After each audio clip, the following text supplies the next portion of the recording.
လောကမှာအကြောင်းမဲ့ဖြစ်လာတာဘာမှမရှိပါဘူးလူတိုင်းမှာကိုယ်စီပါလာတဲ့ကံကြမ္မာလမ်းပြမြေပုံဆိုတာရှိပါတယ်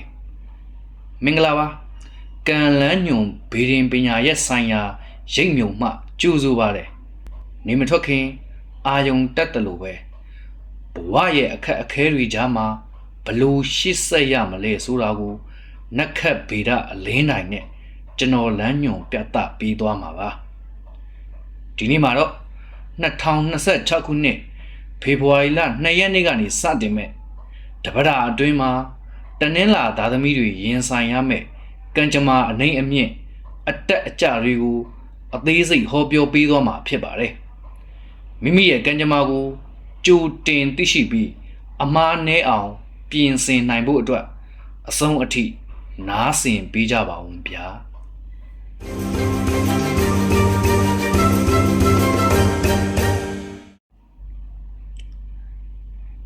တနင်္လာသားသမီးတွေအတွက်ယခုအပတ်ဟာအခွင့်အလမ်းအသစ်များကိုရှာဖွေတွေ့ရှိရမယ့်အပတ်လို့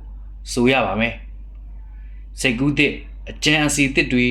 ထွက်ပေါ်နေတတ်ပြီးမိမိကိုယ်ကိုယုံကြည်မှုအပြည့်နဲ့ရှေ့ဆက်ရမယ့်ကာလဖြစ်ပါတယ်စီးပွားရေးနဲ့ငွေကြေးကံမှာတော့စီးပွားရေးပိုင်းမှာအတက်အကျအနည်းငယ်ရှိနိုင်ပေမဲ့အခြေအနေကောင်းပါတယ်လုပ်ငန်းရှင်များအတွက်ရခင်ကရက်တက်နေတဲ့လုပ်ငန်းဟောင်းတွေကိုပြန်လဲပတ်နိုင်မဲ့အခွင့်အရေးရပါလိမ့်မယ်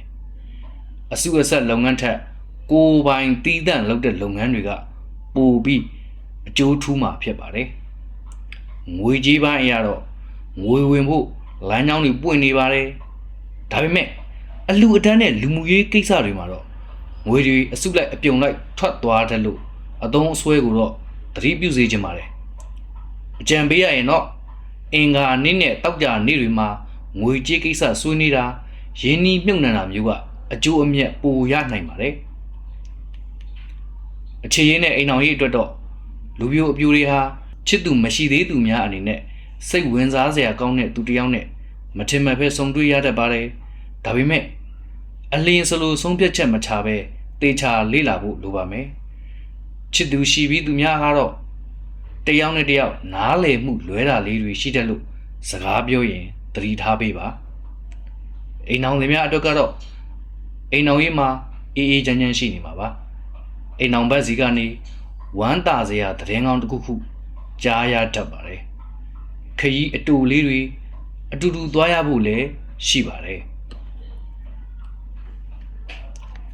ကဲကျမ်းမာရေးနဲ့လူမှုရေးပိုင်းလေးကိုဆက်လိုက်ကြရအောင်ကျမ်းမာရေးမှာတော့အစားအသောက်ကြောင့်ဝမ်းဗိုက်ပိုင်းဆိုင်ရာပြဿနာဒါမှမဟုတ်အစာမကြေတာမျိုးလေးတွေဖြစ်တတ်ပါတယ်ဒီတော့အဲ့အစာမှန်ဖို့ဂရုစိုက်ကြပါလူမှုရေးအနေနဲ့ကတော့မိတ်ဆွေအပေါင်းအသင်းတွေစီကနေအကူအညီတွေယာကောင်းရပါလိမ့်မယ်ဒါပေမဲ့မိမိရဲ့လှုပ်ဝက်ချက်တွေကိုတော့ဘယ်သူကိုမဆိုအလွယ်တကူမပြောမိဖို့သတိထားပေးပါကံကောင်းစီမဲ့အချက်အလက်လေးတွေထပ်ပြီးတော့ဝေမျှပေးပါမယ်ဒီဘက်မှာတနင်္လာသားသမီးတွေအတွက်ကံကောင်းစီတဲ့အယောင်ကတော့ရွှေဝါရောင်ဒါမှမဟုတ်အဖြူရောင်ဖြစ်ပါတယ်ကံကောင်းစီတဲ့ကဏ္ဍကတော့နှစ်ခွန်ကိုရေရာလှုပ်ချင်သူများအတွက်ဖះမှာအောင်တပြေငါးညွန့်ကတ်လှူပြီးမိမိလိုရာဆန္ဒကိုဆုတောင်းပါတတ်နိုင်မယ်ဆိုပါကငါးစာကြွေးခြင်းဖြင့်ကုသိုလ်ပြုပါ